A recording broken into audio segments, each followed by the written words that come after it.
இமாம் ஹுசைன் கூஃபாக்கு நான் போவேன், போய் தான் ஆகுவேன்.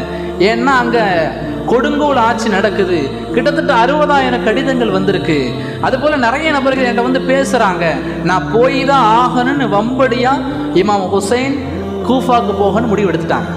சரி, நம்ம போகிறதுக்கு முன்னாடி கூஃபால என்ன நடக்கிறன்றதை பார்க்கலான்னு முஸ்லிம் இப்னு அகீல் ரலியல்லாஹு தஆலா, அதாவது இவங்களும் நபி ஸல்லல்லாஹு அலைஹி வஸல்லம் உடைய குடும்பத்தில் உள்ளவங்க தான், ஹுசைன் ரலியல்லாஹு தஆலா குடும்பத்தில் உள்ளவங்க தான். முஸ்லிம் இப்னு அகீல கூஃபாக்கு அனுப்பி வைக்கிறாங்க. எப்போ அங்கே வா, கூஃபாக்கு போ. கூஃபாக்கு போய் அங்கே என்ன நிலவரம், அங்கே எப்படி இருக்குது, மக்கள் எப்படி வாழ்கிறாங்கன்றதை பார்த்துட்டு எனக்கு ஒரு கடிதம் போடு. கடிதம் போட்டால் நான் இங்கேருந்து கிளம்பி வருவேன்னு ஹுசைன் ரலியல்லாஹு தஆலான்னு சொல்லிட்டாங்க. முஸ்லிம் இப்னு அகீல் ஊரை விட்டு வெளியே வந்து குதிரையில் ஏறினாங்க. குதிரையில் ஏறி என்னிடத்தில் பையத் செஞ்ச எல்லாரும் என் பின்னாடி வாங்கன்னு ஒரு அறிவிப்பு செஞ்சாங்க. கிட்டத்தட்ட 30,000 பேர் திரண்டாங்க. எத்தனை பேர்? 30,000 பேர் திரண்டாங்க. 30,000 பேரும் முஸ்லிம் இப்னு அகீலும் இப்னு ஜியாதுடைய கோட்டைக்கு முன்னாடி நிற்கிறாங்க. இப்னு ஜியாதுட்ட வெறும் 50 பேர் தான் இருக்கிறாங்க. முஸ்லிம் இப்னு அகீல 30 பேர் அடித்து காயப்படுத்தி ரத்த கரையாக ஆக்கி மொட்டை அடித்து கழுத மேலே ஏற்றி கூஃபா ஃபுல்லாக சுற்றி கொண்டு வர்றாங்க. அதாவது எல்லாரும் பையத் செஞ்சவங்க எல்லாருமே இப்போ நின்று வேடிக்கை பார்க்குறாங்க. அதான் துரோகி. கூஃபாக்காரங்க ரொம்ப துரோகம் செய்வாங்க. இப்போ தன்னந்தனியாக இமாம் ஹுசைன் ஸல்லல்லாஹு அலைஹி வஸல்லம் அவங்களுடைய பேரப்பிள்ளை தன்னந்தனியாக ரத்த கரையோடு நிற்கிறாங்க. தண்ணி தாகம், அவங்களால முடியலை. இந்த நேரத்தில் ஒரு கர்ப்பிணி பெண் அங்கே இருந்தா இமாம் ஹுசைனுடைய குடும்பத்தில். அந்த கர்ப்பிணி பெண்ணுக்கு பிள்ளை பிறந்துட்டு, பிள்ளை பிறந்த உடனே அந்த பிள்ளையை தூக்கிட்டு வந்து இமாம் ஹுசைன்கிட்ட கொடுக்குறாங்க. இமாம் ஹுசைன் அந்த பிறந்த குழந்தைய வாங்கி காதில் பாங்கு சொல்லிக்கிட்டு இருக்காங்க. ஒரு ஈட்டி வந்து அந்த பிள்ளையை குத்தி அந்த பிள்ளை ஒஃபாத் ஆகிடுச்சு. சின்ன பிள்ளை, பச்சை பிள்ளையை கூட கொன்று குவித்தாங்க. திஜ்லா நதிக்கு போனாங்க. போய் கையில் தண்ணி எடுத்து குடிக்க போகிறாங்க. அங்கேருந்து ஒரு அம்பு வந்து கன்னத்திலேயே ஒரு குத்து. கன்னத்தில் குத்துன உடனே கன்னத்திலேருந்து ரத்தம் வழிஞ்சி தண்ணியெல்லாம் ரத்தமாயிடுச்சு. ஒரு தண்ணி கூட குடிக்க முடியாத நிலைமைக்கு இமாம் ஹுசைன் ரலியல்லாஹு தஆலா அனுபவிட்டாங்க. ஆஷுராவுடைய நோன்பை பற்றி அல்லாஹ்வினுடைய தூதர் சொன்னார்கள். ஆஷுராவுடைய நோன்பு என்பது நம் முன் சென்ற பாவங்களுக்கு அதெல்லாம் பரிகாரம் என்று அல்லாஹ்வினுடைய தூதர் சொன்னார். ஒருத்தர் ஆஷுராவுடைய நோன்பு பிறை 9 அல்லது பிறை 10, 9, 10 அல்லது 10, 11, இந்த 2 நோன்பு யார் பிடிக்கிறாங்களோ நம்ம செஞ்ச பாவங்கள்லாம் என்ன செய்யப்படும், மன்னிக்கப்படும் என்று அல்லாஹ்வினுடைய தூதர் ஸல்லல்லாஹு அலைஹி வஸல்லம் சொன்னார்கள். ஒரு பக்கம் ஆஷுராவுடைய சிறப்பை நாம் பேசினாலும், அதை நம்ம தெரிஞ்சுக்கிட்டாலும், இன்னொரு பக்கம் அதே ஆஷுராவுடைய தினத்தில் ஒரு துக்கமான காரியம் நடந்தது. வரலாற்றில் இது மிகப்பெரிய ஒரு துக்கமான காரியம். நபி ஸல்லல்லாஹு அலைஹி வஸல்லம் அவங்க சொன்னாங்க, அல் ஹுசைனு வல் ஹசன். ஹசன் ஹுசைன்னா யார்? ஸல்லல்லாஹு அலைஹி வஸல்லம் அவங்களுடைய பேரப்பிள்ளை ஃபாத்திமா ரலியல்லாஹு தஆலா அன்ஹு அவங்களுக்கு பிறந்த ஹசன் ஹுசைன் ரலியல்லாஹு தஆலா அன்ஹு. இந்த 2 பேரையும் பற்றி அல்லாஹ்வினுடைய தூதர் சொல்லும் பொழுது சய்யிதுல் சபாபி அஹ்லுல் ஜன்னா. இந்த 2 பேரும் நாளை சொர்க்கத்தில் வாலிபர்களுக்கெல்லாம் இவங்க தான் தலைவராக இருப்பாங்களாம். அப்படிப்பட்ட ஹசன் ஹுசைன் ரலியல்லாஹு தஆலா அன்ஹு அவங்களுடைய ஷஹீதாக்கப்பட்ட நாளாக இந்த முஹர்ரம் மாதத்தினுடைய 10ஆக இருக்கிறது என்பதை நம்ம மறந்துடக்கூடாது. இந்த வரலாறு நிறைய நபர்களுக்கு தெரிகிறது இல்லை. அதாவது இஸ்லாமிய ஆட்சி அது எப்போ ஆரம்பிச்சிச்சுன்னா, முஹம்மது ஸல்லல்லாஹு அலைஹி வஸல்லம் அவர்கள் தான் முதல் ஹலீஃபா. இஸ்லாமிய ஆட்சி அவங்கள்ட்ட இருந்து ஆரம்பிக்குது. ஸல்லல்லாஹு அலைஹி வஸல்லம் அவங்களுடைய மௌத்துக்கு பிறகு அபூபக்கர் சித்திக் ரலியல்லாஹு தஆலா அவங்களுடைய ஹிலாஃபத் ஆட்சி நடந்துச்சு. அவங்களுக்கு பிறகு ஹஸரத் உமர் ரலியல்லாஹு தஆலா அவங்களுடைய ஆட்சி. அவங்களுக்கு பிறகு உஸ்மான் ரலியல்லாஹு தஆலா அவங்களுடைய ஆட்சி. அவங்களுக்கு பிறகு அலி ரலியல்லாஹு தஆலா அவங்களுடைய ஆட்சி. அலி ரலியல்லாஹு தஆலா அவங்க கொல்லப்பட்டாங்க. அவங்களுக்கு இயற்கை மரணம் கிடையாது. அலி நாயகத்தை கொல்லப்பட்டாங்க, அவங்கள கொலை செஞ்சாங்க. இப்போ அலி நாயகம் கொல்லப்பட்ட பிறகுதான் கடுமையான குழப்பம் முஸ்லீம்களுக்கு மத்தியிலேயே சஹாபாக்களுக்குள்ளேயே சண்டை வந்துச்சு. சஹாபாக்களுக்குள்ளேயே சண்டையும் கருத்து வேறுபாடுகளும் அதிகமாயிடுச்சு. அந்த அளவுக்கு குழப்பங்கள் அதிகமாச்சு. அப்போ அலி ரலியல்லாஹு தஆலா அவங்களுடைய வஃபாத்துக்கு பிறகு முஆவியா ரலியல்லாஹு தஆலா அவங்களுடைய ஆட்சி. இப்போ முஆவியா ரலியல்லாஹு தஆலா அவங்களுடைய ஆட்சியில் எந்த ஒரு பிரச்சனையும் இல்லை. அந்த அவங்களுடைய ஆட்சி பறந்து விரிந்திருந்துச்சு. நல்ல நீதமான நியாயமான ஆட்சியாக இருந்துச்சு. முஆவியா ரலியல்லாஹு தஆலா அவங்களுடைய ஆட்சிக்கு பிறகுதான் யாரு அந்த ஹிலாஃபத் ஆட்சி பொறுப்புக்கு வர்றது அப்படின்ற கருத்து வேறுபாடு அதிகமாக இருந்துச்சு. அப்போ முஆவியா ரலியல்லாஹு வஃபாத் ஆயிட்டாங்க. அவங்களுடைய பையன் பேர் தான் யசீத். இவன் தான் மிகப்பெரிய முனாஃபிக். இந்த யசீத் என்ன பண்ணிட்டான், எங்கள் அத்தாவுக்கு பிறகு நான் தான் ஆட்சிக்கு வருவேன்னு எல்லாரையும் மிரட்டி பையத்தை செய்ய வச்சான். அதாவது ஓட்டு போட வச்சான், நான் தான் எல்லா ஆட்சிக்கு வரணும் அப்படின்னு. யசீத் என்ன பண்ணிட்டான், எல்லாத்தையும் மிரட்டி பையத்தை செய்ய வச்சுட்டான்.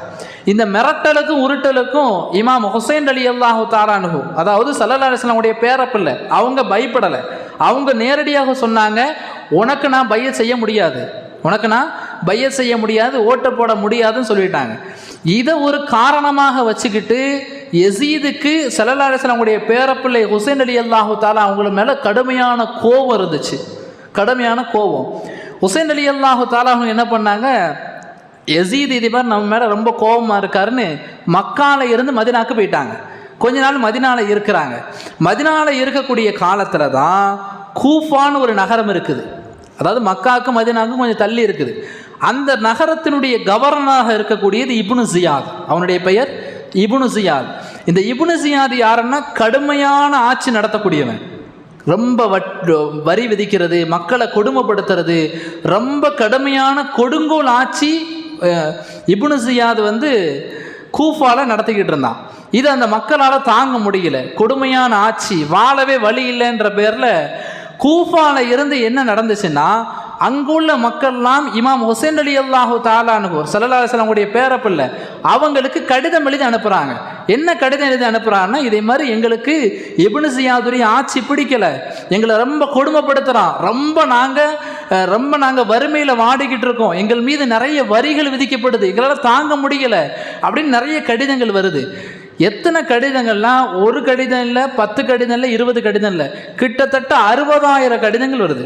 எத்தனை லெட்ரு? இமாம் ஹுசைன் ரலியல்லாஹு தஆலா அவங்களுக்கு 60,000 கடிதங்கள் கூஃபால இருந்து வருது. கடிதங்கள் மட்டும் வரல, அடுத்து குழுக்களாக நிறைய நபர்கள் பேச்சுவார்த்தைக்கு வந்தாங்க இமாம் ஹுசைன்கிட்ட. இமாம் ஹுசைன்கிட்ட நிறைய பேர் பேசினாங்க, இதே மாதிரி நீங்கள் கூஃபாக்கு வரணும், கூஃபாக்கு அங்கே ஒரு நல்ல ஆட்சியை நீங்கள் தரணும், இப்னு ஜியாதுடைய ஆட்சி எங்களுக்கு பிடிக்கலை, நீங்கள் அங்கே ஒரு அரசியல் மாற்றத்தை ஏற்படுத்தணும் அப்படின்னு நிறைய நபர்கள் பேசினாங்க. அதில் ஒருத்தர் சொன்னார், இமாம் ஹுசைன் அவர்களே, உங்களுக்கு கூஃபாக்கு வர்றதுக்கு விருப்பம் இல்லாட்டிலும் நாளைக்கு அல்லாஹ்விடத்தில் நீங்கள் பதில் சொல்லணும். ஒரு இடத்துல அநீதி நடக்கும் போது அதை நீங்கள் பார்த்துக்கிட்டு சும்மா இருக்கக்கூடாது. கண்டிப்பாக ரசூலுல்லாஹ்வுடைய பேரப்பிள்ளையாக இருக்கிறீங்க, ஒரு நல்ல ஆட்சியை நீங்கள் அமைச்சு கொடுக்கணும், இல்லைன்னா நாளை மறுமையில் அல்லாஹ்விடத்தில் நீங்கள் பதில் சொல்லணும் அப்படின்னு வந்தவர் ஒருத்தர் சொல்லிட்டார். இப்போ ஹுசைன் ரலியல்லாஹு தஆலா அவங்களுக்கு மனசு இறங்கிடுச்சு, கூஃபாக்கு போகணும் அப்படின்னு முடிவு எடுத்துட்டாங்க. பொதுவாக ஒரு பழமொழி சொல்லுவாங்க, அல் கூஃபி லா யூஃபி, கூஃபாக்காரன் பெரிய துரோகி. கூஃபால வசிக்கக்கூடியவங்க வாக்கு கொடுத்தா அதை நிறைவேற்ற மாட்டாங்க, மிகப்பெரிய துரோகி கூஃபாக்காராங்க. எந்த அளவுக்குன்னா, ஹுசைன் ரலியல்லாஹு தஆலா அவங்களுடைய அத்தா அலி ரலியல்லாஹு தஆலா அவங்கள கொன்னதும் இந்த கூஃபாக்காரங்க தான்.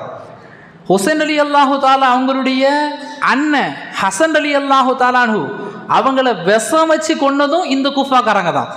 இப்போ ஹுசைன் ரலியல்லாஹு தஆலா அவங்களுடைய குடும்பத்தில் உள்ளவங்கலாம் சொன்னாங்க, நீங்கள் கூஃபாக்கு போகக்கூடாது, உங்களுடைய அத்தாவை கொலை செஞ்சது அவங்க தான், உங்களுடைய அண்ணனை கொலை செஞ்சது அவங்க தான், நீங்கள் கூஃபாக்கு போகவே கூடாதுன்னு தடுத்துட்டாங்க. இப்போ இமாம் ஹுசைன், கூஃபாக்கு நான் போவேன், போய் தான் ஆகுவேன், ஏன்னா அங்கே கொடுங்கோல் ஆட்சி நடக்குது, கிட்டத்தட்ட 60,000 கடிதங்கள் வந்திருக்கு, அதுபோல் நிறைய நபர்கள் என்கிட்ட பேசுகிறாங்க, நான் போய் தான் ஆகணும்னு வம்படியாக இமாம் ஹுசைன் கூஃபாக்கு போகணும்னு முடிவு எடுத்துட்டாங்க. சரி, நம்ம போகிறதுக்கு முன்னாடி கூஃபால என்ன நடக்குன்றதை பார்க்கலான்னு முஸ்லிம் இப்னு அகீல் ரலியல்லாஹு தஆலா அன்ஹு, அதாவது இவங்களும் நபி ஸல்லல்லாஹு அலைஹி வஸல்லம் உடைய குடும்பத்தில் உள்ளவங்க தான், ஹுசைன் ரலியல்லாஹு தஆலா அவங்க குடும்பத்தில் உள்ளவங்க தான்.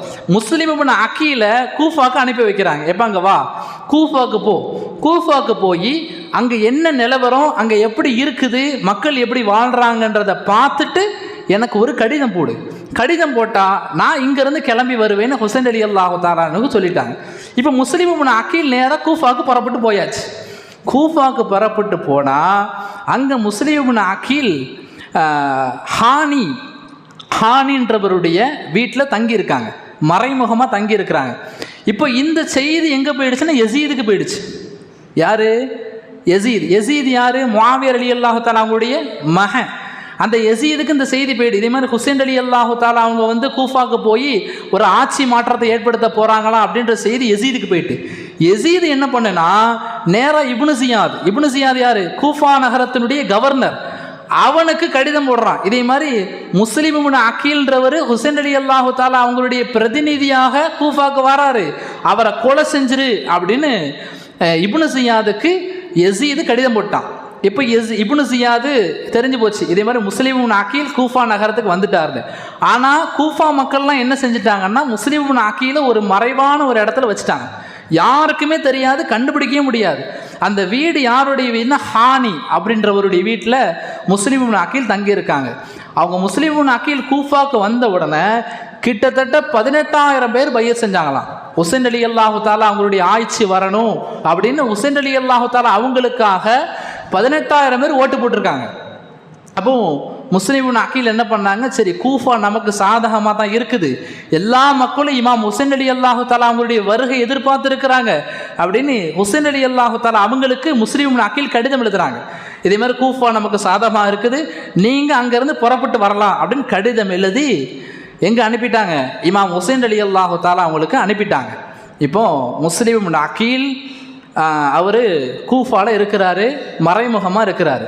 இப்னு ஜியாத் பல மாசமாக முஸ்லிம் இப்னு அகீலை கண்டுபிடிக்கணும் சிஐடிகள், அதாவது காவலர்களை வச்சு தேடிக்கிட்டே இருக்கிறான். ஆனால் முஸ்லிம் இப்னு அகீலை கண்டுபிடிக்கவே முடியலை. கிட்டத்தட்ட 3 மாதம் ஆயிடுச்சு. 3 மாதம் ஆகியுமே கண்டுபிடிக்க முடியலை. இப்னு ஜியாதுக்கு ஒரு அடிமை இருந்தான், அவன் பேர் முஅக்கல், அவனுடைய பேர் முஅக்கல். இவன் அடிமையாக இருந்தாலும் சரியான புத்தி, நல்ல அறிவு கூர்மைவன்ட்ட இருக்கு. அவன் சொன்னான், கவர்னர் அவர்களே, நீங்கள் 3 மாதமாக தேடுறீங்க, எனக்கு 3 நாள் டைம் கொடுங்க. எத்தனை நாள்? 3 நாள் டைம் கொடுங்க. 3 நாளில் முஸ்லிம் இப்னு அகீல் எங்கே இருக்காருன்னு பிடிச்சி நான் தூக்கிட்டு வந்துடுறேன், அந்த செய்தி உங்கள் காதுக்கு நான் கொண்டு வந்துடுறேன்னு முஅக்கல் சொன்னான். அப்போ இப்னு ஜியாத் கேட்டார், இப்போ நான் பல மாதமாக தேடுறேன், நீ எப்படி கண்டுபிடிப்ப? அதெல்லாம் நீங்கள் கேட்காதீங்க, நான் கண்டுபிடிச்சிட்டு வருவேன். ஆனால் எனக்கு நீங்கள் 30,000 திர்ஹம் இப்போ உடனே தரணும். 30,000 திர்ஹம் காசு எனக்கு இப்போ உடனே தருவீங்களான்னு கேட்டான். இப்னு ஜியாத் 30,000 திர்ஹத்தை எடுத்து கொடுத்துட்டாங்க. இப்போ முஅக்கல் என்ன செய்கிறான், எப்படியாவது முஸ்லிம் இப்னு அகீலை பிடிக்கணும், பிடிச்சி கவர்னர்கிட்ட ஒப்படைச்சி அவரை கொலை செய்யணுன்ற வேகத்தில் பள்ளிவாசலாக ஏறி இறங்குறான். முஅக்கல் எல்லா பள்ளிவாசலுக்கு ஏறி இறங்குறான். இப்படி பள்ளிவாசல் ஏறி இறங்கும் போது ஒரு நாள் இஷாவுடைய தொழுகை முடிஞ்சு முஅக்கல் பள்ளிவாசல் அமைதியாக உட்கார்ந்துருக்கான். முஅக்கலுக்கு முன்னாடி ஒருத்தர் திக்ரு செஞ்சுக்கிட்டு தஸ்பீஹ் செஞ்சுக்கிட்டு இபாதத்தில் உட்காந்துக்கிட்டு இருக்கார். பள்ளிவாசல் யாரும் கிடையாது, முஅக்கல் இருக்கிறான், அவருக்கு முன்னாடி ஒருத்தர் உட்கார்ந்துருக்கார். அப்போ முஅக்கல் நினச்சான், இவர் தான் சரியான ஆளுன்னு. அவர் எந்திரிச்சு பள்ளிவாசலை விட்டு வெளியே வரும்பொழுது முஅக்கல் கேட்டான், எப்பா முஸ்லிம் இப்னு அகீல் கூஃபால இருக்காராமே, அவரை நான் பார்க்கணும், அவர்கிட்ட நான் பையத்தை செய்யணும், அந்த வீட்டுக்கு என்னை கூட்டு போறியான்னு கேட்டான். அப்போ அவர் சொன்னார், ஏன்ட்ட ஏன்பா கேட்குற, இதெல்லாம் எனக்கு தெரியாது, முஸ்லிம் இப்னு அகீல் யார் எனக்கெல்லாம் எதுவுமே தெரியாதுன்னு சொன்னார். அப்போ இவன் என்ன செஞ்சான், தன்கிட்ட உள்ள 30,000 பொற்காசுகளை எடுத்து காமிச்சான். இது மாதிரி நான் காசு கொண்டு வந்திருக்கேன், இதை முஸ்லிம் இப்னு அகீல்கிட்ட கொடுக்கணும், கொடுத்து ஹுசைன் ரலியல்லாஹு தஆலா அவங்களுடைய ஆட்சி இந்த கூஃபாவில் நடக்கணுன்றதுக்காக வேண்டி நான் பையத் செய்ய போகிறேன் அப்படின்னு சொன்னான். ஆனால் அவர் நம்பலை. அவர் சொன்னார், எனக்கு தெரியாதுன்னாரு. இவன் விடலை, என்ன செஞ்சான், காலில் விழுந்து அழுக ஆரம்பிச்சிட்டான். யார்? இந்த முஅக்கல்ன்றவன் அந்த சாலிஹான மனிதருடைய காலில் விழுந்து அழுக ஆரம்பிச்சிட்டான்.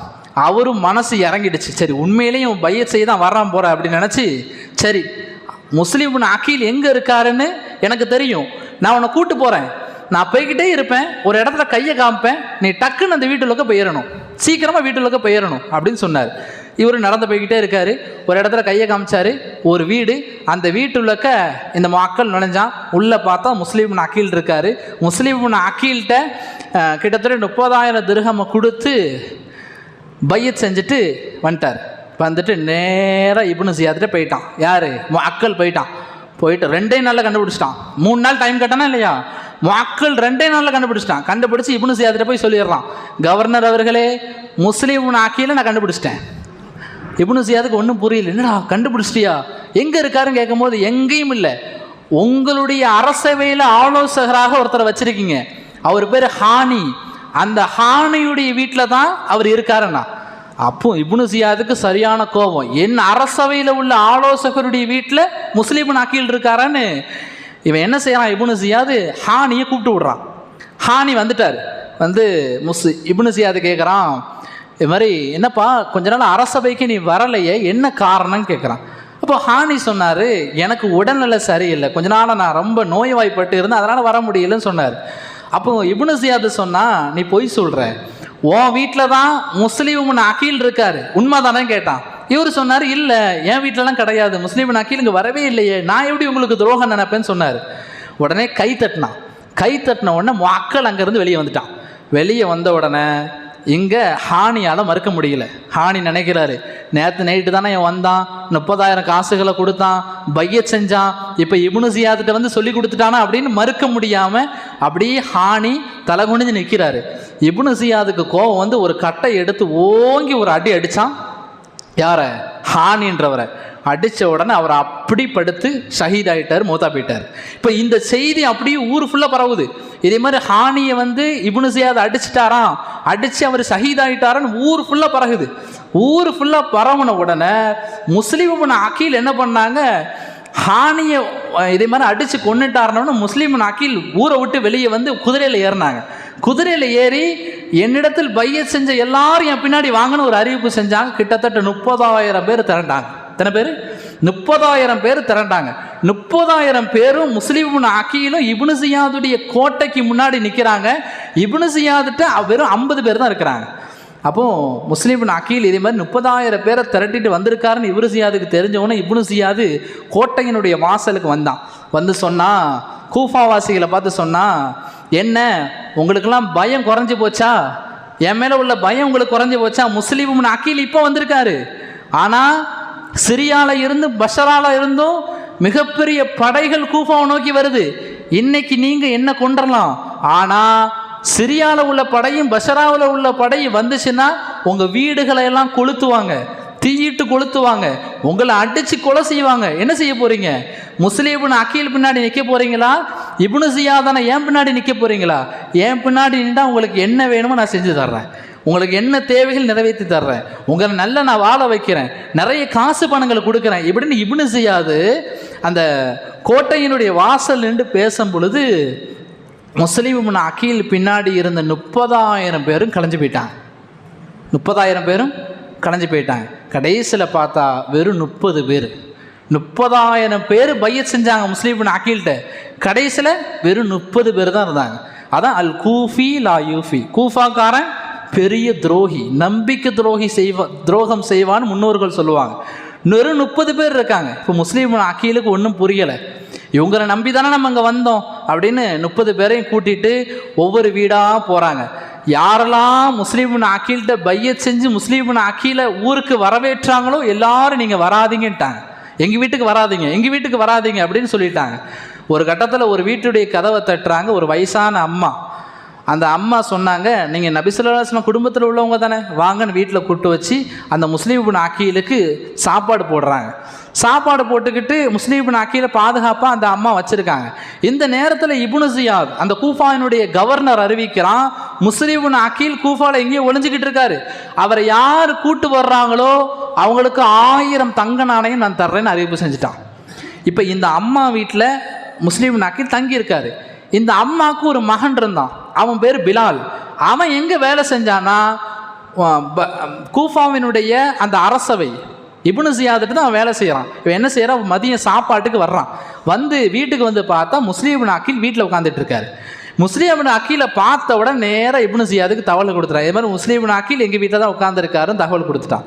தகவல் கொடுத்தோன்னே இப்னு ஜியாத் 30 பேரை அனுப்புகிறான். 30 பேரை அனுப்பி முஸ்லீம் அக்கீலை அடித்து இழுத்துட்டு வாங்கன்னு சொல்கிறான். முஸ்லீம் அக்கீலை 30 பேர் அடித்து காயப்படுத்தி இரத்த கரையாக ஆக்கி மொட்டை அடித்து கழுத மேலே ஏற்றி கூஃபா ஃபுல்லாக சுற்றி கொண்டு வராங்க. அதாவது எல்லாரும் பையத் செஞ்சவங்க எல்லாருமே இப்போ நின்று வேடிக்கை பார்க்குறாங்க. அதான் துரோகி. கூஃபாக்காரங்க ரொம்ப துரோகம் செய்வாங்க. முஸ்லீம் அக்கீல் பார்க்குறாரு, எல்லாரும் என்கிட்ட பையத் செஞ்சீங்களே, இப்போ யாருமே எனக்கு சப்போர்ட் பண்ண மாட்டீங்கன்னு பார்க்குறாங்க. மொட்டை அடித்து ஊர் ஃபுல்லாக யாரை, ஸல்லல்லாஹு அலைஹி வஸல்லம் குடும்பத்தில் உள்ளவங்களை ஊர் ஃபுல்லாக சுற்றி கடைசியில் அரசவையிட்ட கொண்டு வராங்க, இப்னு ஜியாதிட்ட கொண்டு வர்றாங்க.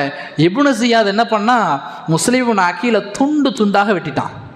துண்டு துண்டாக கை ஒரு பக்கம் கால் ஒரு பக்கம் வெட்டி ஒவ்வொரு உறுப்பையும் ஒவ்வொரு சைடு தூக்கி வீசிட்டான். அடக்கம் பண்ணலை, குப்பையில் தூக்கி வீசிட்டான்.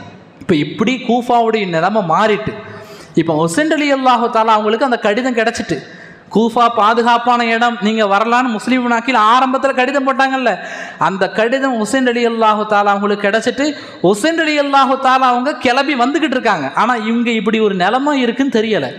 அப்போ குடும்பத்தார்களோடு கிளம்பி வந்துக்கிட்டு இருக்காங்க. கிளம்பி வந்துக்கிட்டு இருக்கும் பொழுது ஒரு இடத்துல ஹுசைன் ரலியல்லாஹு தஆலா அவங்க டென்ட் போட்டு தங்கியிருக்காங்க. தங்கி இருக்கும் பொழுது நைட்டு இரவு கனவு ஒன்று கண்டுறாங்க. அந்த கனவுல திடீர்னு பதறி ஹுசைன் ரலியல்லாஹு தஆலா இன்னா லில்லாஹி வ இன்னா இலைஹி ராஜிஊன் அப்படின்னு ரொம்ப கத்திடுறாங்க.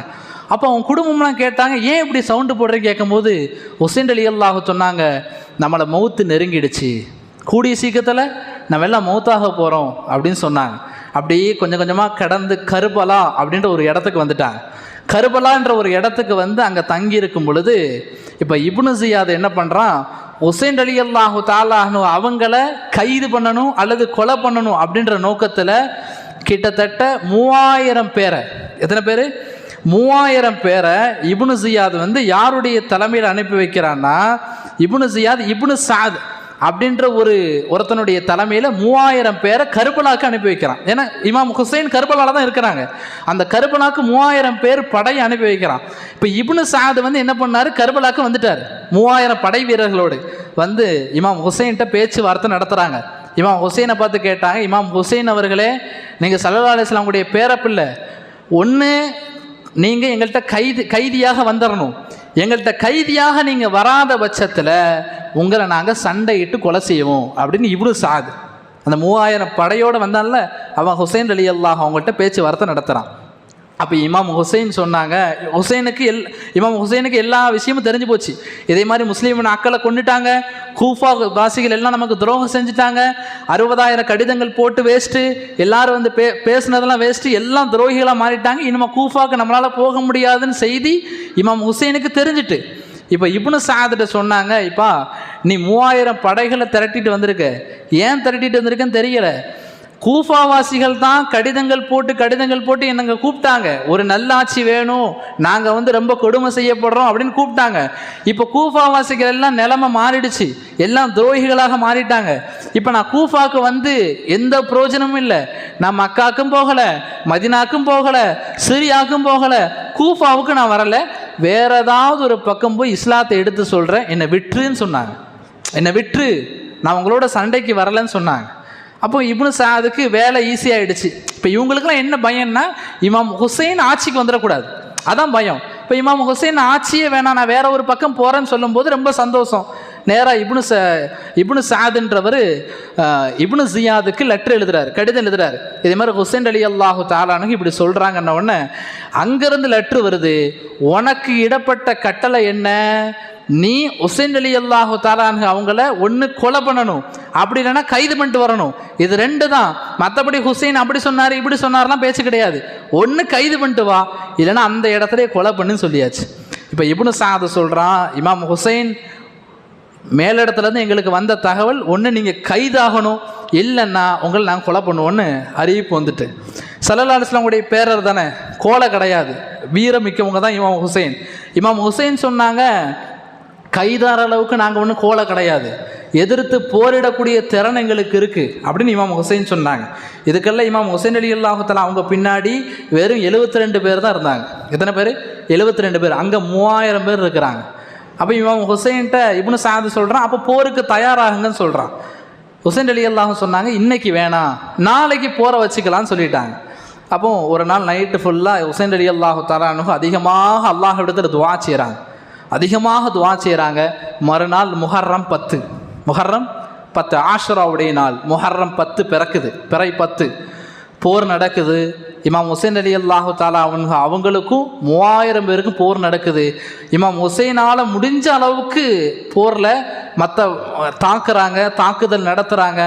ஆனால் ஒரு கட்டத்துக்கு மேலே இமாம் ஹுசைனோடு வந்தவங்க ஒவ்வொருத்தராக கொல்லப்படுறாங்க. ஒவ்வொருத்தராக கொல்லப்பட்டு கிட்டத்தட்ட இமாம் ஹுசைன் ரலியல்லாஹு தஆலா அவங்க பின்னாடி 5 பேர் தான் கடைசியில் நின்றாங்க. வெறும் 5 பேர். இதில் இமாம் ஹுசைனோட பெண்கள் வேற வந்திருக்காங்க. இவன் என்ன பண்ணா, இப்னு சாதுன்றவன் பெண்கள் வசிக்கக்கூடிய இடம், அதுபோல் இமாம் ஹுசைன் ரலியல்லாஹு தங்கின வீடு எல்லாத்தையும் தீய வச்சு கொளுத்திட்டான். இதெல்லாம் தாண்டி இமாம் ஹுசைனுக்கு கடுமையான தாகம், தண்ணி குடிக்கக்கூடாதுன்னு திஜ்லான் நதின்னு ஒரு நதி இருக்கும். அந்த நதி பக்கத்தில் 500 வீரர்கள் நிப்பாட்டி இமாம் ஹுசைனுக்கு தண்ணி கொடுக்கக்கூடாது, பச்சை தண்ணி கூட அவர் கொடுக்கக்கூடாதுன்னு ரொம்ப கொடுமைப்படுத்தினான். இமாம் ஹுசைன் ரலியல்லாஹு தஆலா போர் செய்கிறாங்க. பின்னாடி உள்ள 5 பேருமே வஃபாத் ஆயிட்டாங்க, 5 பேரையும் கொலை பண்ணிட்டாங்க. இப்போ தன்னந்தனியாக இமாம் ஹுசைன் ஸல்லல்லாஹு அலைஹி வஸல்லம் அவங்களுடைய பேரப்பிள்ளை தன்னந்தனியாக இரத்த கரையோடு நிற்கிறாங்க. தண்ணி தாகம் அவங்களால முடியலை. இந்த நேரத்தில் ஒரு கர்ப்பிணி பெண் அங்கே இருந்தா இமாம் ஹுசைனுடைய குடும்பத்தில். அந்த கர்ப்பிணி பெண்ணுக்கு பிள்ளை பிறந்த உடனே அந்த பிள்ளையை தூக்கிட்டு வந்து இமாம் ஹுசைன்கிட்ட கொடுக்குறாங்க. இமாம் ஹுசைன் அந்த பிறந்த குழந்தையை வாங்கி காதில் பாங்கு சொல்லிக்கிட்டு இருக்காங்க. ஒரு ஈட்டி வந்து அந்த பிள்ளையை குத்தி அந்த பிள்ளை வஃபாத் ஆகிடுச்சு. சின்ன பிள்ளை, பச்சை பிள்ளையை கூட கொன்று குவித்தாங்க கூஃபாவாசிகள். பிள்ளை இறந்து போயிடுச்சு. அந்த பெண்ணையும் கொண்டுட்டாங்க. இப்போ இமாம் ஹுசைனுக்கு கடுமையான தண்ணி தாகம், திஜ்லா நதிக்கு போனாங்க. போய் கையில் தண்ணி எடுத்து குடிக்க போகிறாங்க. அங்கேருந்து ஒரு அம்பு வந்து கன்னத்திலேயே ஒரு கன்னத்தில் குத்துன உடனே கன்னத்திலேருந்து ரத்தம் வழிஞ்சி தண்ணியெல்லாம் ரத்தமாயிடுச்சு. ஒரு தண்ணி கூட குடிக்க முடியாத நிலைமைக்கு இமாம் ஹுசைன் ரலியல்லாஹு தஆலா அனுபவிட்டான். கடைசியில் இமாம் ஹுசைன் ரலியல்லாஹுவோட சரமாக வெட்டி அவங்களுடைய தலையை வெட்டி துண்டாக எடுத்துட்டாங்க கூஃபாவாசிகள். அந்த தலையை நேராக யசீதுக்கு பார்சல் பண்ணி அனுப்புனாங்க. அங்கே யசீத் என்ன தெரியுமா செஞ்சான், இமாம் ஹுசைனுடைய தலையை ஒரு கம்பை வச்சு நாக்கை நீட்டி வெட்டி அடித்தானா. நாக்கை நீட்டி அந்த தலையை வந்து அப்படி அடித்து கொடுமைப்படுத்தினாலாம். இப்படி ஹுசைன் ரலியல்லாஹு தஆலா யார், ஸல்லல்லாஹு அலைஹி வஸல்லம் உடைய பேரப்பிள்ளை. அவங்க இவ்வளோ தூரம் இந்த முஹர்ரமுடைய 10 ஆஷுராவுடைய அன்னைக்கு கொடூரமாக கொலை செய்யப்பட்டாங்க. அதான் ஷஹீதே கர்பலான்னு சொல்லுவாங்க. கர்பலாவுடைய இடத்துல ஷஹீதாக்கப்பட்ட இமாம் ஹுசைன் ரலியல்லாஹுன்னு சொல்லுவாங்க. அந்த கர்பலான்ற இடத்துக்கு என்ன சிறப்புன்னா, இமாம் ஹுசைன் சிந்திய அந்த கர்பலாவுடைய இடம், அந்த மண் இருக்க பார்த்தீங்களா, அந்த மண்ணை கையில் எடுத்து வச்சுருந்தா அது சொர்க்கத்து மண்ணா. சில சாலிஹீன்கள் இமாம்கள் சொல்கிறாங்க ஹுசைன் ரலியல் அந்த கர்பலாவுடைய மண்ணே சொர்க்க மண்ணா. அந்த அளவுக்கு இமாம் ஹுசைனுடைய தியாகம் அர்ப்பணிப்பு இருந்துச்சு. நல்லதை நோக்கி போனாங்க. ஆனால் கூஃபாவாசிகள் எல்லாம் துரோகம் செஞ்சு அவங்கள கொலை செஞ்சு ஷஹீதாக்கிட்டாங்க. இப்படி இமாம் ஹுசைன் ரலியல்லாஹு தஆலா அவங்களுடைய வாழ்க்கை வரலாறு இதோடு முடியுது. அப்போது ஒன்று நல்லா புரிஞ்சுக்கணும், ஆஷுராவுடைய தினத்தில் எந்த அளவுக்கு நம்ம இபாதத் செய்கிறோமோ அதே நேரத்தில் இமாம் ஹுசைன் ரலியல்லாஹு தஆலா அவங்களுக்கும் நம்ம அதிகமாக துஆ செய்ய கடமைப்பட்டிருக்கோம். இமாம் ஹுசைன் ரலியல்லாஹு தஆலா யார், ஸல்லல்லாஹு அலைஹி வஸல்லம் உடைய பேரப்பிள்ளை. அல்லாஹ்வுடைய தூதர் சொன்னார்கள், என்னையும் நேசிக்கணும், என் குடும்பத்தில் உள்ளவர்களையும் நேசிக்கணும். அஹ்லு பைத்துகள்னா யார், நபி ஸல்லல்லாஹு அலைஹி வஸல்லம் உடைய குடும்பம். அவங்களையும் நேசிக்கிறது ஒரு முஃமினுக்கு அழகு என்று அல்லாஹ்வுடைய தூதர் சொன்னாங்க. அப்போ வரக்கூடிய காலத்தில் இன்ஷா அல்லாஹ் ஸல்லல்லாஹு அலைஹி வஸல்லம் உடைய நேசமும் அஹ்லு பைத்தினுடைய நேசத்தையும் ஸல்லல்லாஹு அலைஹி வஸல்லம் உடைய குடும்பத்தார்களுடைய நேசத்தையும் அல்லாஹு தஆலா நம் அனைவர்களுக்கு நசீபாக்குவானாக. இமாம் ஹுசைன் ரலியல்லாஹு தஆலா எப்படி வாழ்ந்தார்களோ அப்படிப்பட்ட தக்வாவையும் அப்படிப்பட்ட சாலிஹான குணத்தையும் அர்ப்பணிப்பையும் அல்லாஹ் ரஹ்மான் நம் அனைவர்களுக்கும் தந்தல் புரிவானாக. வாஹிர் தஅவானா அல்ஹம்துலில்லாஹி ரப்பில் ஆலமீன். அஸ்ஸலாமு அலைக்கும் வரஹ்மத்துல்லாஹி தஆலா வபரகாத்துஹு.